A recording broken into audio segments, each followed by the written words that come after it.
Hi everyone, this is Phil from Northern Wild Harvest, and if you're a new viewer on the channel here, I'm in the middle of the Yukon Territory and we're living out here in order to harvest wild morel mushrooms off of previous year forest fires. So we're camped right along the side of a wildfire. About 20 meters to my left is the edge of the burn.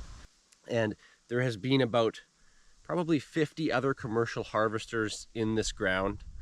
And so we're not sure what's left out there. We have already harvested a fair bit ourselves down there before everybody else arrived. But since it became busy up here in the Yukon, we were focused on a more secretive patch and we did fairly well there. Now it's time to just get what we can off of this fire that we're camped on.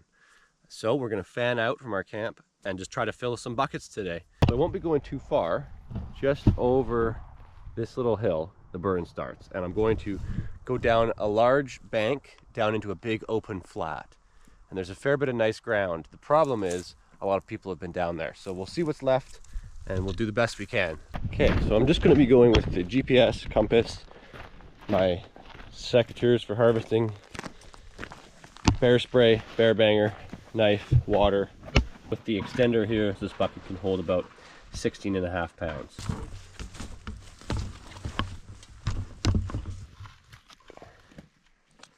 Nice little one. Just come down this big hill and we're coming up into the big flat now. This is where we found the most mushrooms, down in this flat. So look at this. Right out of this half-burnt moss, we're getting these. And they're not the prettiest, but still good sized mushrooms. And it's just the odd mushroom here and there, but hey, they're at a nice size, so we can still do okay.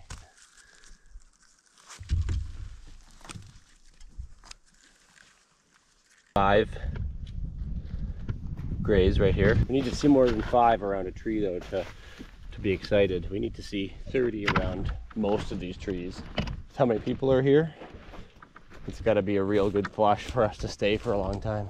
If you can see through the trees in the distance, there's a big hill about 5 kilometers that way or so behind all these trees. I picked a fire there 3 years ago. It was all Marcella exuberans, or green fire morels. And it was just an amazing harvest. The edge of that burn is only about 3.5 kilometers from here. So it's very close in the grand scheme of things. All greens, very, very few other species, mostly just greens. And yet this fire, we haven't seen a single green yet. I've always thought it has more to do with the weather conditions and temperature than it does the soil and tree type, because the soil and tree type is similar over there, if not exactly the same. So I guess we'll see what happens. Those are very, very nice quality. About 100 meters that way I can see somebody's pack board. I think 2 pack boards actually. So what we usually do, go a different direction when we see that, because there's no point walking over each other's footsteps. Pack boards are over there and we're gonna go over here.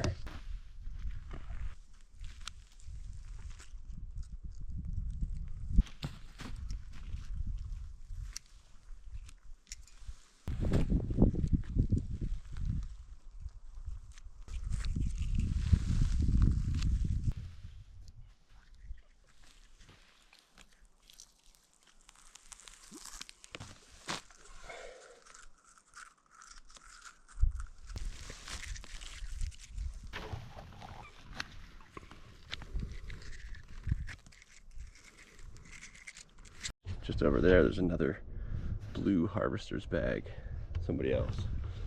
So it's pretty busy down here. Getting sandwiched between people's gear.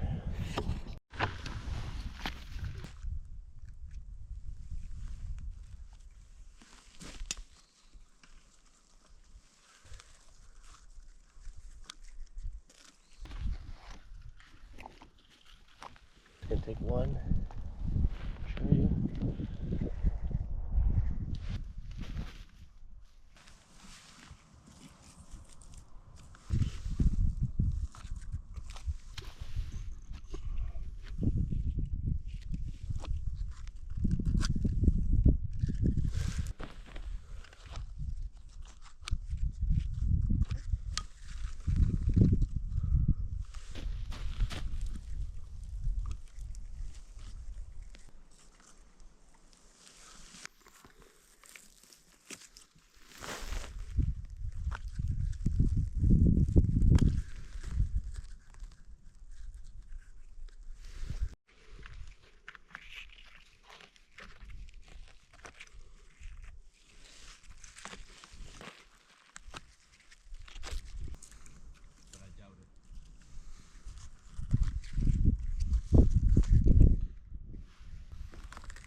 what do we have here? These are little greenies. I'm gonna leave them. They're struggling, but they're here. That's the first greenies we've seen on this fire.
This is all horsetail here, another great medicinal plant.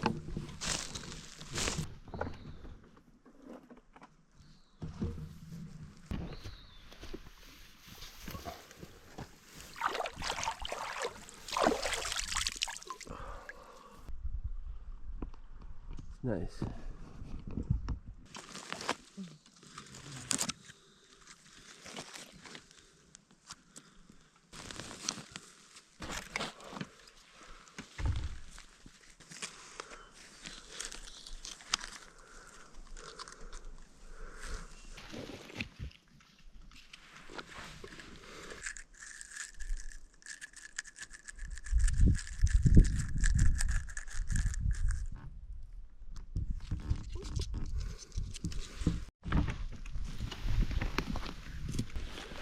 Honk honk.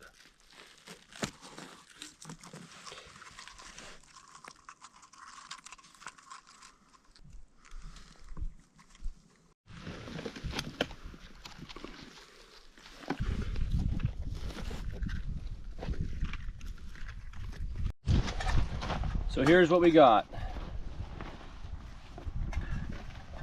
for a long walk. So it's pretty slow right now. We're drying them.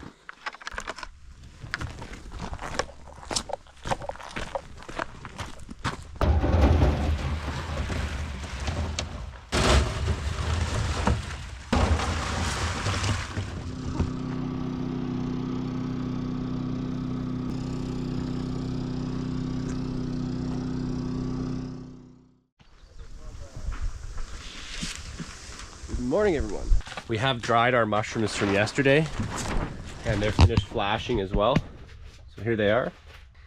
And these have also been graded. So I was saying in the previous episode, there's some worm contamination on some of these fires this year. It's a larger issue this season than it is most seasons. So from all of these, we graded out those. At this stage with the flashing, as they dry, these are all nice and dry. So when you get one that's wormy, it sticks out like a sore thumb because all of the other ones will be nice and dry, and then you'll get one that's squishy. And I can almost guarantee you if it's squishy and it's been, you know, evenly flashing like this, and there's one that's squishy and the rest are like this, I can almost guarantee you there's a worm in there. So it's fairly easy to spot them and to grade them out, and we're very thorough. We sat around each of these trays for about 20 minutes on each tray, checking every mushroom just to be sure. Anyways, with that out of the way, we are going to hit the bush again. I think today, just go with our buckets again, and we're going to be crossing Klondike Highway that direction from our camp. We'll probably go across through a green forest, over a small creek, and then walk that way as far as we can and see what we find. There are so many other harvesters on this fire right now. There's huge wildfires happening in BC and Alberta right now, and all the harvesters from down there, which is hundreds of people, they were all evacuated, and the Yukon's the only place left, so all the fires are just swamped. Let's hit the bush. There's a guy coming on a quad just over there. So there's 2 vehicles down the road, 3 vehicles in our parking lot, and a guy in a quad just in this area, and they're all commercial harvesters looking for wild morels.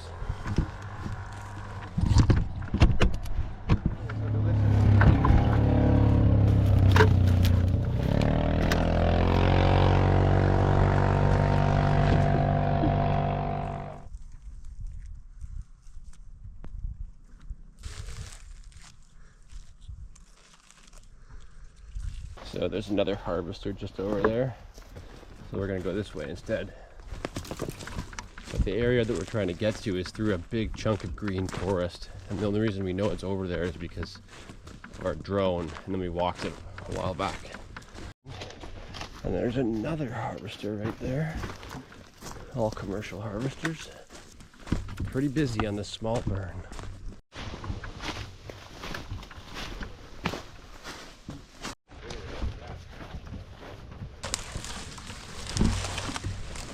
The beaver has been active here, as you see.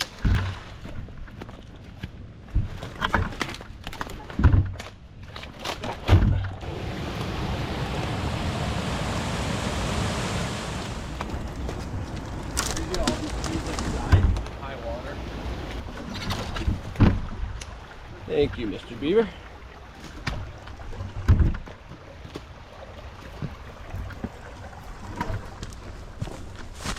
So that was about half a kilometer through green across that creek, and now we're back in the burn.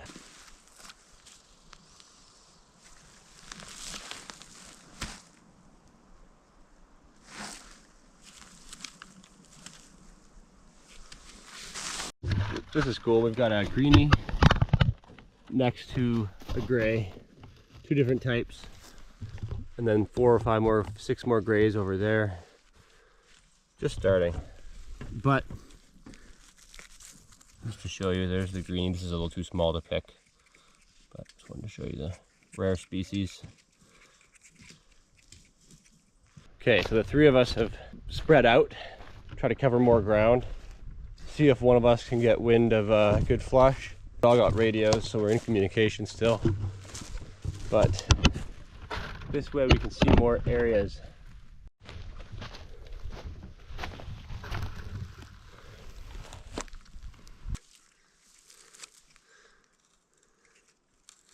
Okay, these are all right. Beauty. These Morchella tomentosa with a conica here, and again, their stems are fused. I'm gonna pick those 2. So they're fused right there at the base. Now here's an example of a greenie, Morchella exuberans, that has grown to be actually sort of green in color. So you can see one of their real distinct features is the way that the cap joins with the stipe here. Other morels can do this, but it's just very defined on the greenie. And you can see its slight green tone, olive tone. Very, very nice mushrooms. So just to show you the 3 types here. This is a type of conica, Morchella tomentosa, which is a gray, which will turn into a blonde as it ages. And then here's a greenie, Morchella exuberans. And these ones here are my personal favorites when they are in good condition. They can get very large as well. Both the best harvest that I've ever had in terms of one spot, and the best that Randy's ever had in his 35 years picking morels have been with the greenies. And he had one season that was amazing, like really, really something incredible. And he harvested a pretty mind-blowing amount of greenies off of a very small fire. We were just sitting a few days ago with another harvester from back then, stopped into our camp and was talking about that same year and how he's never seen it like that again since. And that might be because of where that fire was located. So I'll save that location for that video if I interview Randy about that harvest. Let us know in the comments if you want to hear about that story, because it's quite something.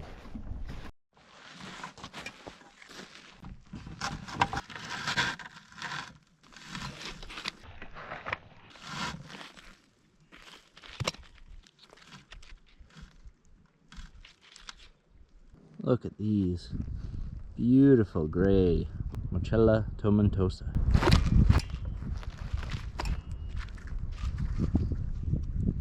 That is a nice morel. Primo. These are going blonde. They're struggling a little bit. See, it's dried out right there on the tip. So I've just been checking these rings of white ash around these spruce trees, and I see this beauty.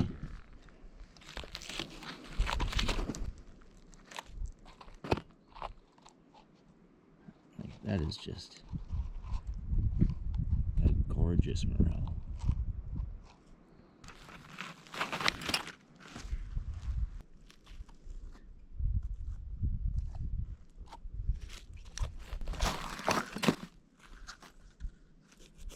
Look at this. That is worm infested. You can see them right there.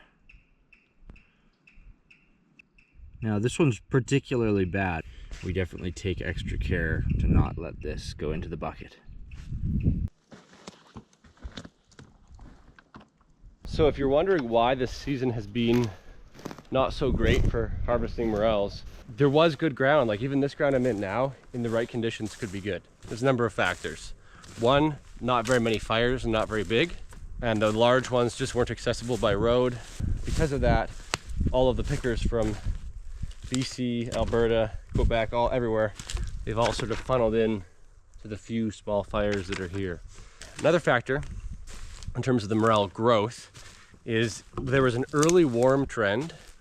The air that was starting all the big fires in Canada, you've probably seen on the news in the early spring, that air did make it up to the Yukon here, some of those warm weather patterns. And so it started the mushrooms too soon, and then it got cold again. So that whole first flush was sort of stunted by the cold weather, and then it got really windy for a long period of time.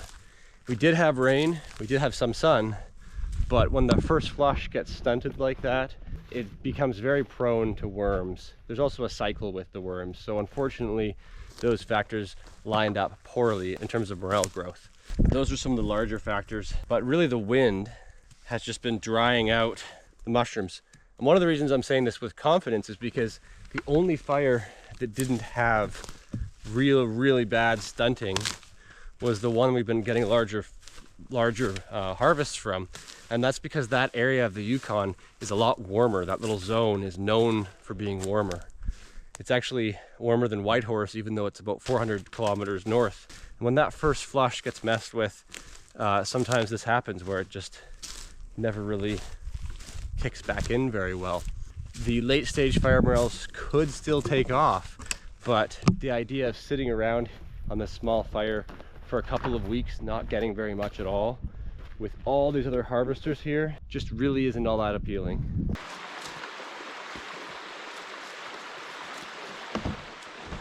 How's it look? Can you make it? Woo! Nice. Barely.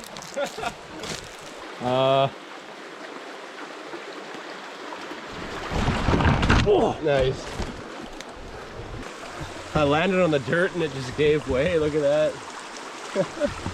Look at this. That's the best showing of blondies that I've seen yet on this burn. 19 blondies around one tree. That's a little more promising. It was a slower day of harvesting, but we did manage to dry our mushrooms from the last two small harvests, and it was 7.72 pounds, which isn't a lot, but it's graded, nice quality, and then managed to get onto a little line of green fire morels. So this shows a little more promise. Hopefully this is what's coming everywhere. Look at these. This is a really good example, probably the best example I've been able to film over the last couple of years of a greenie. And so I'll show you the stages. They start off with this very silver sheen, like that, silvery, right, like that. It's a bigger one with a sheen. Then as they mature, they start to lose that sheen. And then as they get really mature, they start to get their olive green color. So those are all the same type. Starts like that, and becomes that. And there's a nice size greenie. You can tell this mushroom wasn't even full size, so they can get pretty large. Compare that to a conica and a large conica. So in my opinion, this is a much nicer mushroom. And then a tomentosa. Very nice one. And an example of a tomentosa changing color would be like, this would eventually become that color. Sometimes they mature small. They'll start off dark gray. They'll start off gray like that, and then they'll turn blonde. Sometimes they'll stay gray as they get older, but it's less common. It's almost solid all the way through. Like it feels just like pure mushroom. There's very little hollow inside. It makes them harder to dry, but it also makes them have the best texture. Oh, that's a tomentosa. On these racks, you're seeing most of the different species that you'll find on wildfires. And I can finally show you why we prize these two species over this species. If I grab this, it's just not very durable. They tend to have more issues. This is strong and solid, and so is this. They dry nicer, they last longer.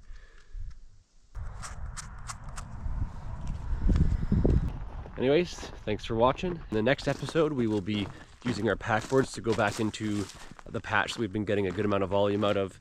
It's been found by other harvesters, but we know that ground pretty well. We've left it another 4 days to let it start growing, and we're gonna go see what we can get out of there and do one last big sweep.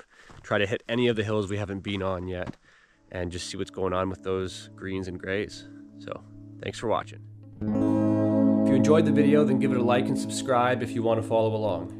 You can also find each of our mushroom seasons organized into playlists if you head over to our channel.